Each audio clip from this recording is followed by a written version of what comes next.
இவ்வளவு பெருசு, இவ்வளவு பூதகணங்கள் வருது, சாமி வராருன்னு பூதநாயகன் புண்ணியமூர்த்தி. இதெல்லாம் சாமியை பார்த்தவங்க பாடின பாட்டு. நானும் நீங்களும் நானே என்னட்டு பேப்பர்ல எழுதி வச்சுட்டு உங்களையோ யாரையும் ஏமாத்தணும்ன்ற குழப்பம் எனக்கு கிடையாது இல்லையா?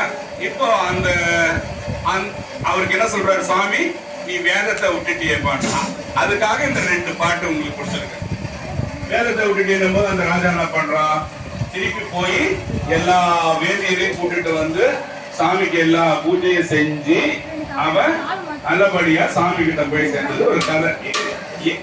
எதுக்கு இந்த கதை இந்த நேரத்துக்கு கேட்டீங்கன்னா, வறுமை. அப்பங்க அன்னத்தை நம்ம பத்தி பேசும்போது வறுமை எப்படி இருக்குன்னா, ஒரு ஊரே வெடிச்சு போற மாதிரி இருக்கும் வறுமைன்றது. அந்த வறுமையை நம்ம யாரும் உணர்ந்ததே இல்லை. ஏன்? நம்மளோட மூதாதாரர்கள் செய்த புண்ணியம் நமக்கு எல்லா நேரமும் சாப்பாடு கிடைக்குது, நமக்கு தான் பத்த மாட்டேங்குது. நம்ம என்ன சொல்றோம், இப்ப சாதாரணமா சைக்கிள் இருக்கிறவன் என்ன பண்றான், பைக் வாங்கணும்ன்றான், பைக் வச்சுக்கிறவன் கார் வாங்கணும்ன்றான் இல்லையா? கார் வாங்குறவன் பிளாட் வாங்கணும்ன்றான், பிளாட் வாங்கணும் பிளைட் வாங்கணும். அந்த மாதிரி ஆசை தீரவே தீராது, மனுஷனுக்கு போயிட்டே தான் இருக்க வேண்டியதா இருக்கு இல்லையா? அதனால நமக்கு இந்த நேரத்துல அந்த வறுமை வறட்சி எல்லாம் தராத இந்த நாயகனை பத்தி, இந்த நாயகனுக்கு நன்றி சொல்ல வேண்டிய தினம் இந்த தினம். என்ன தினம்? அன்னாபிஷேக தினம். இந்த தினத்துல சாமி எனக்கு நீ 3 வேளை சாப்பாடு நல்லபடியா கொடுத்துருக்க, நல்ல கையும் நல்ல காலும் எல்லா விரலும் வேலை செய்து, வாயெல்லாம் நல்லா தான் வேலை செய்து, மூச்சு நல்லா விட முடியுது சொல்லிட்டு நம்ம நன்றி சொல்ல வேண்டிய நாள் இந்த நாள். அப்புறம் இன்னொரு சின்ன கதை சொல்லட்டுமா? போதுமா? மதுரை பக்கத்துல பாத்தீங்கன்னா திருப்புவனம்னு ஒரு ஊரு. யாரா போய்க்கிறீங்களா? திருப்புவனம் போனது இல்லையா?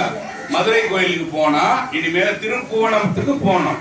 அதை இப்ப திருப்புவனம்னு சொல்லுவாங்க. திருப்புவனம். அந்த திருப்புவனம் என்ற ஊர்ல பாத்தீங்கன்னா உங்களை மாதிரி நிறைய கூட்டமா பெண்கள் எல்லாம் உட்காந்து சாமிக்கு பாடி ஆடிட்டு இருப்பாங்களாம்.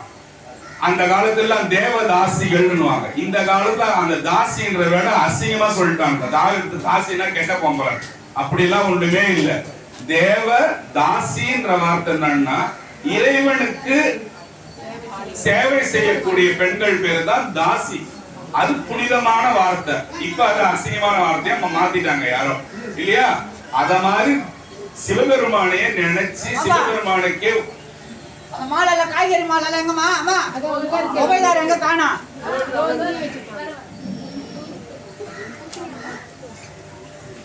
சிவபெருமானுக்கே சேவை எல்லாம்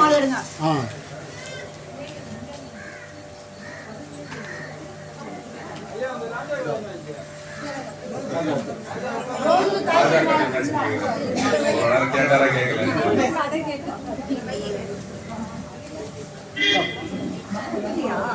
அந்த மாலை வேற மாலையா?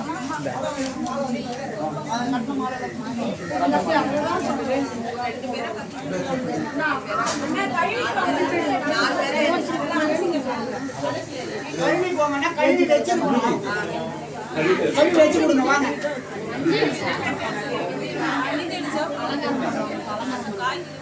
தண்ணி தெளிச்சு சாமி. இப்ப கரையோனைகள் எல்லாம் பிச்சு போட்டீங்க. தண்ணியே தெளிக்கலாம். இதெல்லாம் எடுத்து வச்சு நாங்க எடுத்து தண்ணி தெளிச்சாலே போதுமா? அதெல்லாம் தண்ணி தாஸ்